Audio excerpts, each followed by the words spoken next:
All right, hold on. Let me commentate on this match real quick. By the way, this is the best stage in the game.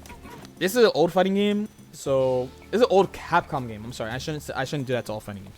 So what that means is, when you whip buttons that aren't lights, you gain meter. Oh, and then important thing to remember, number 2. I can't speak for SF5, but my theory, as someone who's not played a lot of Capcom games, my theory is all Capcom games are balanced around mashing. Every Capcom game that I have seen/played has something that is really strong but involves pressing buttons. And the counter to that is frame trapping, which the counter to that is not doing the thing. So Street Fighter 4 is like crouch tech. This game has a push block. It's called tech hit. So the way that tech hit works, so here's my stick, right? So in Marvel, it's just you press like 2 buttons. But in Vampire Savior, it's actually RNG based on how many buttons you press in a certain window. I think the bare minimum is you have to press 3, but if you want a guaranteed chance, you have to press all 6 buttons. How do you press all 6 buttons? We are humans. We only have 5 fingers. 1, you could just have 6 fingers. You can stop being a bitch. And 2, I think different people do it different ways. I think there are people who do I forget how you do it, but the way I used to do it is I used to do this. I used to legit do this. See this? I'll just go like that. Quick. The really important thing is to end on a light button. If you whiff your tech hit, then instead of doing super high committal buttons like hard punch or heavy kick, you end on light. Don't ask me how to do it on pad. I have no clue. There was the compromise of you do this, but you won't have the 100% one. So one thing that's actually really important for top level VSAV is consistent tech hitting. So like doing the 100% tech hit. So I legit would do this. It doesn't hurt when you do it a lot. But with these 2 things in mind, this is why that works. Okay? Because you're leaving gaps for the opponent to whiff their tech hit because it's going to be a button. So that's how frame trapping works. So Bulleta/BB Hood, the main ways you would do it is by using mines, missiles, or by dashing. Dash, medium punch.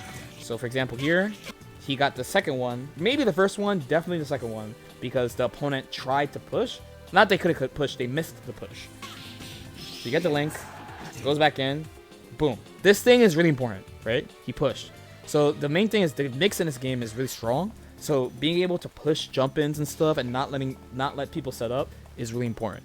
It's also why the frame data in this game, like, if you look at the frame data, you're like, wow, everything's not just plus, it's like super plus.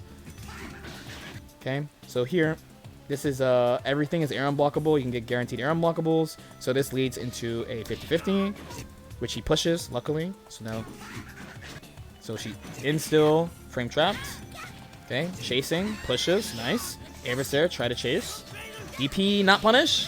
Knockdown into, he tried to kill, couldn't. DP connects, chasing. Oh my god, that was ambiguous as fuck. I think most people are cool with, like, let's say, because this game has 3 wake-ups. You can get up in place and roll both ways. They're all, like, relatively the same time, and, like, once you pick something, you just do it. So if you read it, you could chase it, as opposed to the Dragon Ball, I can get up on frame 23 this time, and frame 15 this time. Like, he gets this super ambiguous mix-up here. Into the knockdown, chasing. This is her, what is it? It's triple kicks. This, she gets out. Instant overhead. So now, this is another thing that's different about this game.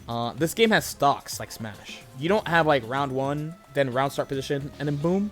Instead, you take a stock off, and the game has like just very little downtime. Boomer games have like no downtime. One of the best things. We got to do a video about specifically what boomer games definitely do better than modern games. I think modern games do some stuff better than boomer games, but then there's some stuff that boomer games clearly do better than modern games. It's just unfortunately, since people who like boomer games talk way too much shit, they're super vocal about it, I have to like remind them that like, hey, by the way, you know, boomer games are kind of BS. So the only true round start is here, right? That's the only true round start. Here, when he takes the stock, with this overhead.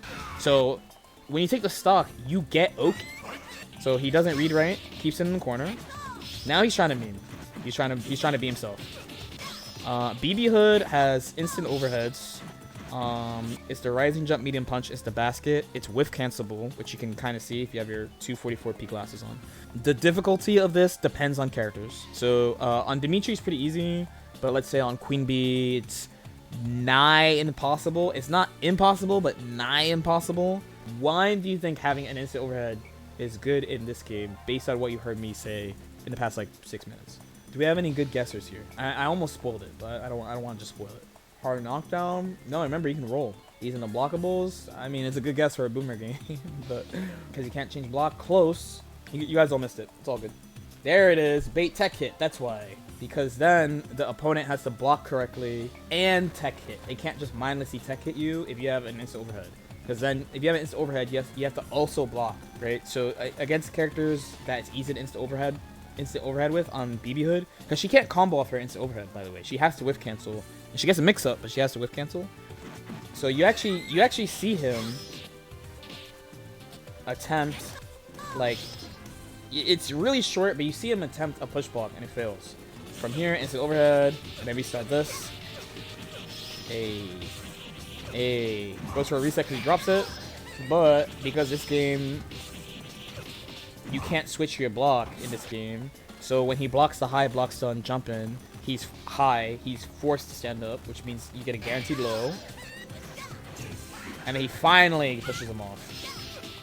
But then he does this from neutral. That resets it. Okay. Boom shakalaka. What a game. It's actually really hard to keep people in the corner, and it's not like this game has like infinite rushdown because you have push block.